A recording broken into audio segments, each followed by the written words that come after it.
told the guys after practice this is probably your favorite one of camp so far. Just expand on that a little bit. Yeah, I even told our Coach Bauer right after the end of it, I just think maybe not our best one. We're getting ready to judge that by film, but my favorite just because I thought our guys, like this was a tough morning get up. I felt it this morning.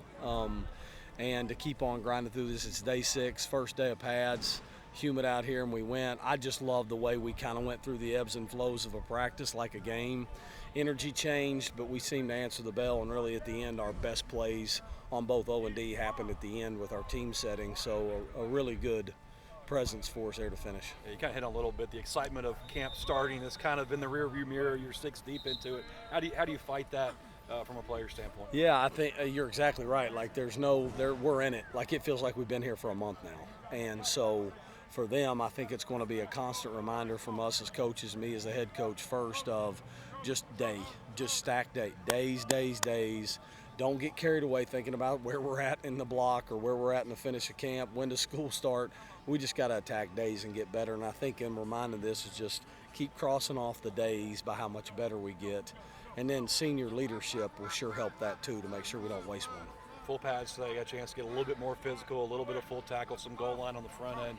How do you mix that in with the full contact and the tackling while staying kind of safe with a season opener, looming a couple weeks away? It's a slippery slope. I think, years ago or even most recently, if you qualified a day of, hey, we're going to tackle all day long, I just don't think we do that anymore. I think there's times we can go in and out of it. So, for instance, today we started with our goal line short yardage period and tackled to start, and then didn't tackle the rest of the practice and did all team thuds. So I think just being able to balance how many hits we want to see our guys go through, managing how we practice, staying off the ground, and make sure they're safe as we can so we can keep everybody we have here available, which is my whole mantra and scream to both sides, O and D. We have to keep everybody available as best possible. 3+ weeks until kickoff. When do you start toning reps down and putting a depth chart together and kind of solidifying some roles? Yeah, I think for us it'll be 2 weeks out. We're still going to make sure we get through these 3 blocks. We've got to get through Thursday night, which will be a huge night for us, and then of course another more block before we start school next Wednesday.